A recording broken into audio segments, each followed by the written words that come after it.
እሰየ ምስራች እሰይ ጌታ ተወለደ ሰማይ ሰማያት እሰይ ለኛ ሲል ወረደ እሰየ ምስራች። እሺ ቤተሰብ በሚገርም ሁኔታ ደግሞ መንገድ ላይ እጅግ የምንወዳቸውን ባለ ነጭ ቲሸርቶችን አግኝተናቸዋል።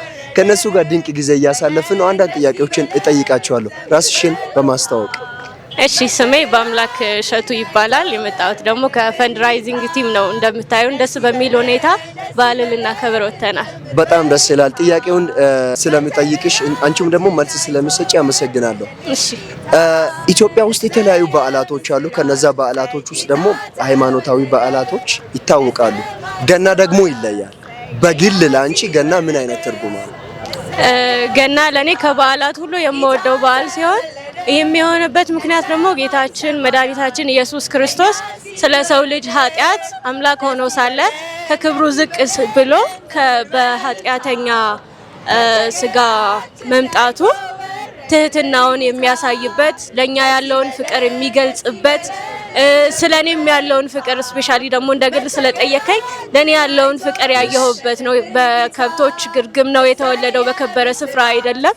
እንዲህ ዝቅ ብሎ ለኔ የመጣበትን ይህንን በዓል ለዛ ነው የምወደው። ለዛም ነው ደስ እያለኝ የማከብረው። ዋው! የት ነው የተወለደው? ቤተልሔም በከብቶች ግርግም። ምን ያሳያል ይሄ? ይሄ የሚያሳየው አምላክ ሆኖ ሳለ ታላቅ ስፍራ ላይ የሚቀመጥ አምላክ ገናና ሆኖ ሳለ ለኛ ያለውን ፍቅር ለኛ ያለውን መውደድ እኛ ለማዳን ምን ያህል ርቀት እንደሄደ ምን ያህል ትህትናውን እንዳሳየን ነው ይሄ የሚገልጸው። በጣም ደስ ይላል። በመጨረሻም የሚልሽ ነገር ቢኖር ብዙ ወጣቶች ወይም ሌሎች ሰዎችም ይሄን በዓል በመጠጣት በመጨፈር በተለያዩ ነገሮች ያሳልፋሉ። ምን እያረክ ነው ሲባል ገና እያከበርኩ ነው፣ ትንሳኤ እያከበርኩ ነው ይላል። እኔ ሴንስ እየጨፈረ ነው እየጠጣ ነው ሳምቲንግ ኤልስ። ምን ትያለሽ? በዓሉና የሚናረገው ሴሌብሬሽኑ አንድ አይደለም። እዚህ ጋርስ ያየሻቸው ነገሮች የሉም? እየተጨፈረ እየተጠጣ እየተከበረ እንደ ትንሳኤ በግ እየታረደ ለታረደው በግ ነው ይሄም በግ የሚታረደው። ምን ትያለሽ? በጣም ማለት በጣም ልብ የሚያዝንበት ነገር ነው። ሰው በዓልን እየጠበቀ የራሱን ፈቃድ ሲያደርግ የልቡን ፈቃድ የስጋ ፈቃዱን ሲያደርግ ደግሞ የሚያከብረው በዓል ደግሞ የትልቅ አምላክ በዓል ሆኖ ሳለ በእንደዚህ አይነት እርኩሰት በእንደዚህ አይነት ኃጢአት ውስጥ ለማሳለፍ ይሄንን በዓል ምክንያት ሲያደርግ በጣም ልቤ ይሰበራል። በጣም ነው የሚያዝነው። ደግሞ መከበርም ያለበት በእግዚአብሔር ቤት ውስጥ ነው። መከበርም ያለበት የእግዚአብሔር የልጁ የኢየሱስ ስም እየተጠራ ነው መከበር ያለበት። እኔ እንደዛ ነው የሚሰማኝ። ዋው! በመጨረሻም መጨረሻ ላይ ነውና በኔ ዘመን ይህ ይሆናል፣ በኔ ዘመን ይህ አይሆንም። ሁለት ነገሮችን ነው የምትነግሪው። በኔ ዘመን ይህ ይሆናል። ይህ ምንድነው? ዳሹን ነው። በኔ ዘመን ዳሽ ይሆናል፣ በኔ ዘመን ዳሽ አይሆንም። በኔ ዘመን የኢየሱስ ክርስቶስ ስም ግንን ብሎ ይጠራል። በኔ ዘመን ወንጌል ለዓለም ሁሉ ይዳረሳል። ሁለት አደረግሽ። በአንቺ ዘመን የማይሆነውስ? በኔ ዘመን የማይሆነው ደግሞ ሌላ አምላክ ተብሎ አይመለክም። ከኢየሱስ ውጪ ሌላ ስም ገኖ አይታይ። እስኪ ማይኮን ያየሽ እርገሚው። እሺ በአንቺ ዘመን ምን ይሆናል? በኔ ዘመን የኢየሱስ ስም ለዓለም ሁሉ ግንን ብሎ ይታያል። በኔ ዘመን ወንጌል ለዓለም ሁሉ ይዳረሳል። በአንቺ ዘመን ምን አይሆንም? በኔ ዘመን ሌላ አምላክ ተብሎ አይመለክም። በኔ ዘመን የሌላ ስም አይገንም። በጣም የማመሰግነው ወንድሜ፣ ራሴን በማስተዋወቅ እንጀምራለን ወደ ጥያቄዎች። እሺ ስሜ ምንተስኖት ቆጭቶ ይባላል። 4ኛ ዓመት ሜዲካል ላብራቶሪ ተማሪ ነኝ። መማረውም ዋቻሞ ዩኒቨርሲቲ ነው። በጣም ደስ ይላል። ገና በዓል ለአንተ ምን ትርጉም አለው የሚለውን እስኪ በ30 ሰከንድ ውስጥ ግለጽ ብልህ እንዴት ትገልጸዋለህ? ያው እንግዲህ ቅድምም አንተ እንዳልከው ኢትዮጵያ ውስጥ ብዙ አይነት በዓሎች ይከበራሉ። አሳ ክርስቲያን ደግሞ ሁለት በዓላት ለኛ ልዩ በዓሎች ናቸው። እነሱ እነማን ናቸው? ገናና ፋሲካ ማለት ነው። እና ሁለቱን ስናስብ ተመሳሳይ አይነት ፍች አለን፣ በተለይ ለኛ ለክርስቲያኖች ማለት ነው። ምክንያቱም አምላክ ስጋ ለብሶ ወደዚች ምድር የመጣበት የሰው ልጆችን ከኃጢአት ሊያድን በጨለማ ያሉትን ወደ ብርሃን ሊጠራ የዘላለምን ሕይወት ሊሰጥ የመጣበት መታሰቢያ በዓል ስለሆነ ገና በዓል ደግሞ ለየት ያደርገዋል ይሄን እንትን ማለት ነው። እና ገና በዓል በቃ አምላክ ስጋ ለብሶ መጥቶ የሰው ልጆች ከኃጢአት ያዳነበት መታሰቢያ ስለሆነ በልዩ ነው የምናከብረው፣ በልዩ መልክ ነው የምናየው። ዋው በጣም ደስ ይላል። እሺ ገና የሚል ቃል ምንድነው ትርጉሙ? ገና እኔ ሲመስለኝ ልደት አለ አይደለ? ትውልድ መወለድ ጋር የተያያዘ ከልደት ጋር ያለ ፍች ያለ ይመስለኛል። ዋው በዓለም ላይ ትልቁ ሰጪ ላንተ ማን ነው? ሰጪ ስጦታ ነው። ያው ስጦታን የሚሰጥ እና ተሰጪውስ ስጦታውስ ምንድነው? የሚገርም ጥያቄ ነው። ማለት እዚች ምድር ላይ ስንኖር ምንም አይነት ስጦታዎችን ልንቀበል እንችላለን፣ ግን በዚች ዓለም ላይ ትልቁን ስጦታ ለኔ የሰጠኝ እግዚአብሔር አብ ነው። ምንን ሰጠስ? እግዚአብሔር አብ ለኔ የሰጠኝ ስጦታ ኢየሱስ ክርስቶስ ነው። ኢየሱስ ክርስቶስ ደግሞ እዚች ምድር ላይ ከምንም ጋር ሊነጻጸር የማይችል ከምንም ጋር ሊወዳደር የማይችል እንደው አንዳንዶች ምን ይላሉ? ስጋ ለብሶ ስለመጣ ሰው ነው ብቻ ብለው ያወራሉ። ሰው ብቻ ይላሉ። እኛ ግን የምናምነው እሱ ሰው ብቻ አይደለም አምላክም ጭምር ነው። የምድር እና የሰማይ ፈጣሪ ነው ብለን የምናምንና ለኔ ትልቁን ስጦታ የሰጠኝ እግዚአብሔር አብ ነው። ትልቁ ስጦታዬ ደግሞ እግዚአብሔር ወልድ ወይ ደግሞ ኢየሱስ ክርስቶስ ነው። ዋው አገላለጽን ወድጄ ይላልው። መጨረሻ ላይ አድርገውና አንዴ ያስታወስኩት እንደው ምንድነው በግ ይታረዳል ቤት ውስጥ ላይ ትንሳኤ ላይ ማለት ነው። አንዱ በግ ይታረዳል፣ ሌላኛው ደግሞ ለታረደው በግ የታረደ በግ ነው ሲባል ነበርና ኢኔሴንስ ምንድነው ጭፈራዎቹ መጠጦቹ ከዋናው ይሄ ዋናው ከታረደው ከእግዚአብሔር በግ ይልቅ ያ የሰው በግ ያ ሲጋው ይገናልና በጭፈራ በተለያዩ ቦታ ላይ ያሳለፈ ባህል እያከበርን ነው ይባላል። ምን ትላችኋለህ ለዘመን ወጣቶች? በነገራችን ላይ ለኛ ገናና ፋሲካን ስናከብር ከምንም ጋር የኢየሱስ ክርስቶስን መወለድ ወይ ደግሞ የኢየሱስ ክርስቶስን ሞት በዚህ አንፃር ማድረግ አለብን፣ ማክበር ያለብን። ማለት ብዙ ጊዜ ስናይ ሰው ከሚበላ ከሚጠጣ ጋር ወይ ደግሞ ከደስታ ጋር አብሮ ያያይዟል። ግን ለኛ ኢየሱስ ክርስቶስ ስለሞተልን ኢየሱስ ክርስቶስ ወይ ደግሞ ስጋ ለብሶ ስለመጣ እሱን ታሳቢ አድርገን ማክበር አለብን። ግን በሚበላ በሚጠጣ ራሳችንን ሸፋፍነን ማሳለፍ የለብንም ያስባሉና ከዚህ አይነት አረዳድ እንዲወጡ ፈልጋለሁ። ሰዎች በሚበላ ብቻውን በዓል ሲባል ሰው የሚያስበው የሚበላ የሚጠጣን ብቻ ነው። ግን እኛ ደግሞ ክርስቲያን ማሰብ ያለብን የዘላለም አምላክ ስጋ ለብሶ መጥቶ እኛ ማዳኑን ጭምር ከምንም በላይ አብልጠን ማሰብ አለብን። ካረድነው በግ ይልቅ የታረደው በግ ይከበር። የታረደው በግ ኢየሱስ ክርስቶስ ይከበርልን። ግን ደግሞ ታርግልኝና ኢየሱስ ክርስቶስ የተወለደው በዚህ ቀን ብቻ ወይ ደግሞ ገና በሚባለው ቀን ብቻ አይደለም። ሁሉ ጊዜ በልባችን ተወልዶ ይኖራል። ሁሉ ጊዜ ደግሞ መሞቱ እንደ መታሰቢያ በልባችን ቁጭ ብሎ ይኖራልና ብዙ ጊዜ አላደል ፋሲካ ሲመጣ ብቻ ነው ኢየሱስ ክርስቶስ መሞቱ ትዝ የሚለን። እንደዛ መሆን የለበትም። ግን ሁሉ ጊዜ በልባችን ተነስቶ ሁሉ ጊዜ በልባችን ተወልዶ ሁሉ ጊዜ በልባችን ነክሶ ሊኖር ያስፈልጋል። ዋው በመጨረሻ ላይ አድርጌና ካሜራዋን እያየ ምን ትላለህ? በኔ ዘመን ይህ ይሆናል፣ በኔ ዘመን ይህ ይሆናል የምትለውን አንድ ሁለት ነገር፣ እንዲሁም ደግሞ በኔ ዘመን ይህ አይሆንም፣ በኔ ዘመን ይህ አይሁንም የምትለውን። እሺ በኔ ዘመን ኢየሱስ ክርስቶስ ብቻውን ከፍ ብሎ ይኖራል። ኢየሱስ ብቻውን ነግሶ ይኖራል። እንዲሁም ደግሞ እግዚአብሔር እድሉን ሰጥቶኝ እንዳገለግል ጊዜ ከሰጠኝ ከኢየሱስ ውጪ በዘመኔ እንደማይሰበክ ቃል እገባለሁ። በአንተ ዘመን ከኢየሱስ ውጪ ሌላ ምንም አይሰበክም፣ ከኢየሱስ ውጪ ምንም አይነገርም። በዘመን ወይ ኢትዮጵያ ምድር ላይ ያሉ ክርስቲያኖች በሙሉ እንደ አንድ ሰው አድርጌ እንኳን አደረሳችሁ ማለት እፈልጋለሁ። በመቀጠል ደግሞ ቤተሰቦቼ እንኳን አደረሳችሁ፣ እወዳችኋለሁ። እኛም በጣም በጣም አድርጌ አመሰግናለሁ። እግዚአብሔር ዘመንን ይባርክ። መልካም የገና በዓል ይሁን። አመሰግናለሁ። እጅግ የምንወደው ወንድማችን ራስን ከማስተዋወቅ እንጀምራለን። ማን ልበል? ከየት ነህ? ስሜ ዘሪሁን ማርቆስ ይባላል። የመጣሁት ከሻሾጎ ነው። ሻሾጎ። ዋው በጣም ደስ ይላል። እንደሚታወቀው በኢትዮጵያ ደረጃም ብንሄድ የተለያዩ በዓላቶች አሉ፣ የሚከበሩ በዓላቶች፣ ባህላዊ በዓላቶች አሉ፣ ሃይማኖታዊ በዓላቶች አሉ።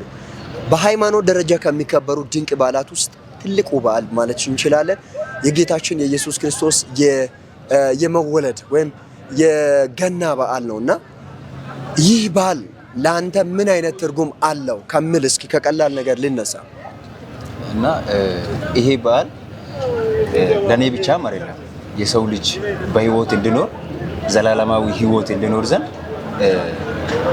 ኢየሱስ ክርስቶስ ወይ መድኃኒታችን ኢየሱስ ክርስቶስ አምላክነቱን ክብሩን ትቶ ወደ ምድር ወርዶ ቤተልሔም በበረት የተወለደበት ቅጽበት ነው። የሰው ልጅ ዘላለማዊ ህይወትን እረፍትን ያገኘበት ቅጽበት ነው። ይሄ በጣም ትልቅ በዓል ነው። ለእኔም ሳይሆን ለሰው ልጅ ሁሉ በጣም እረፍት ያገኘበት የዘላለማዊ ሕይወት ያገኘበት ከአብ ጋር የሚገናኝበትን መንገድ መሰላል ያገኘበት የጥልው ግድግዳ የፈረሰበት በቃ ብርሃን ዘላለማዊ የሆነ የማይጠፋውን ብርሃን ያገኘበት ቅጽበት ነው። ይሄ በዓል በጣም ትልቅ በዓል ነው። ዋው በጣም ደስ ይላል። ባይ ዘ ዌይ አንዳንድ ሰዎች ይህንን በዓል ሲያከብሩ ደግሞ በምን ታስታውሳለህ? እስኪ ወደ እናንተ ይሄ በዓል በምን ይከበራል? በሃይማኖታዊ አካባቢም ከሃይማኖት ውጭም ያሉ ሰዎች በተለያየ ጎራ ነው የሚያከብሩት እና እንዴት ነው ወደ እናንተ የሚከበረው ይህ በዓል በቸርች አካባቢ ላይ ስትናንሳ? እንደኛ አካባቢ ትሬንድ አንድ በዓል ከመጣ ኢንተርኮኔክሽን አለ ማለት ሙስሊም ከክርስቲያን ጋር እና ክርስቲያን ሲባል ኦርቶዶክስ እና ፕሮቴስታንት አለ። ሶስቱም ሃይማኖት አይነት ይተጋገዛሉ። አንድ ላይ ፍሬ ማለት ቤት ያፈራውን ነገር አንድ ላይ ያከብራሉ፣ ይበላሉ እና በዛው ሃይማኖታዊ የሆነ ጭውውትም አለ። በጣም ደስ የሚል አከባበር ነው። ወደኛ አካባቢ ሲኬድ በጣም ደስ የሚል ነው። አንድነትን ነው የሚፈጥረው። በዓላት የሙስሊምም ከመጣ ጀስት እንደዛው የኛም የፕሮቴስታንትም የኦርቶዶክስም ከመጣ ጀስት በጣም ትብብር አንድነት አለ። ዋው በሁለት ሰከንድ ላይ ነው የምትመልሰው። በድንገት ነው የምጠይቀው። የኢየሱስ ክርስቶስ የስጋ አባት ማን ነበር? የስጋ አባት የለውም። እሺ እናት የስጋ እናት ኢየሱስ ክርስቶስ እናት በመንፈስ ነው የተጸነሰው። እናት የተባለች ማነች? ማርያም። እሺ ወዴት ነው ይዘው ሄዱት? ወደ ግብጽ። ንጉሱ ማን ነበር? ሄሮድስ። በጣም ጥሩ። እሺ የኢየሱስ ክርስቶስ አባት የለም ያልከውን እሱን እናብራራለን ሌላ ጊዜ። አንድ ጥያቄ ልጠይቅህ። ሰብአ ሰገል ኢየሱስ ወደ ተወለደበት ስፍራ ሊመራቸው የነበረው ምን ነበር? ካርታ፣ መልአክ፣ ኮከብ፣ ህልም? ከዋክብት። በትክክል ተመልሰዋል። ኢየሱስ ታምራዊ በሆነ መንገድ በምን ላይ ነው የተራመደው? በውሃ ላይ። በትክክል። እሺ ኢየሱስ ሲወለድ የተሰጡት ሶስቱ ስጦታዎች ምን ናቸው? ዕጣን፣ ከርቤና የከበረ ወርቅ። ዋው በትክክል ተመልሷል። ከባይብል ጋር ያለ ሪሌሽንሺፕ በጣም ቅርብ ይመስላል። ምንም አይደለም። እንዴት ነው? አንባቢ ነህ? እሺ የዓለማችን ትልቁ ሰጪ ማን ነው ለአንተ? በዓለም ላይ በሰው ልጅም ሊሆን ይችላል እና ይሄ ጀነራል ጥያቄ ነው። ትልቁ ሰጪ ማን ነው? ኢየሱስ ነው። ምንድን ነው የሰጠው? ህይወትን ነው፣ ራሱን ነው የሰጠው። ማንም የሚወደኝ ጓደኛ ቢኖር ራሱን ስለኔ ሊሰዋ አይችልም። ይሰወራል፣ ይደበቃል፣ ይሸሻል እንጂ ኢየሱስ ክርስቶስ ራሱን ለመስጣት እንኳን አሳልፎ ተሰጥቷል፣ ተሰቅሏል፣ ተሰቃይቷል፣ ስለኔ ተጨነቅሯል፣ ደም አፍሷል። እስከዛ ድረስ ራሱን አሳልፎ ስለኔ ሰጥቷል። ዋው ትልቅ ስጦታ። ዋው እሺ አንድ የሚልህ ነገር ይሄ ወጣ ያለ ጥያቄ ነው እና ይሄን ጥያቄ ከመለስክ የካርድ ሽልማት አለ። አንድ አውራ ዶሮ በኢትዮጵያና በሱዳን መካከል እንቁላል ብጥል እንቁላሉ ማን ሊወስድ ይችላል? ሲጀመር አውራ ዶሮ እንቁላል አይጥልም። ዋው በጣም የሚገርም ነው። አንዳንድ ሰዎች ኢትዮጵያ፣ ሱዳን ይላሉና አይጥልም። የሚገርም ነው። በትክክል ተመልሰዋል። እሺ ብዙ ኪሎ ሜትሮችን ተጉዘው የማይደክመው ምን ነበር? ተጉዞ የማይደክመው ብዙ ኪሎ ሜትርን ተጉዞ የማይደክመው ፀሐይ ነው። ፀሐይ ማታ ለጨለማ አሰጥም ደክማር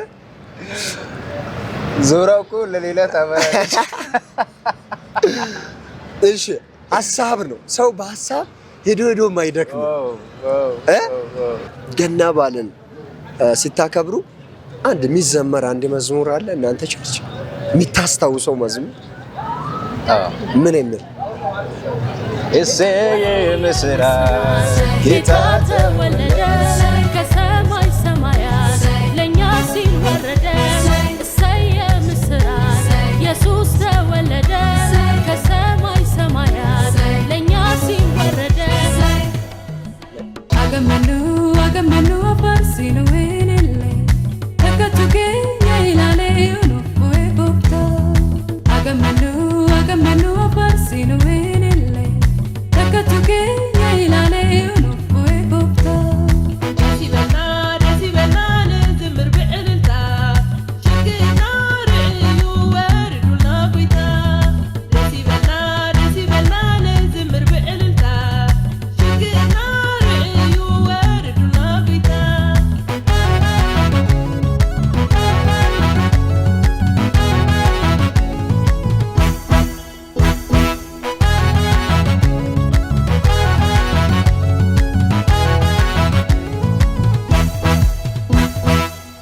ኢየሱስ በልባችን ዛሬ ተወለደ ለኛ ብቻ አይደለም እሱን ለወደደ ለተጠጋ ሁሉ መቸገሩን አይቶ ዛሬም ይወለዳል ላይተውም ሰልችቶ አሹ አሹ ፈቶ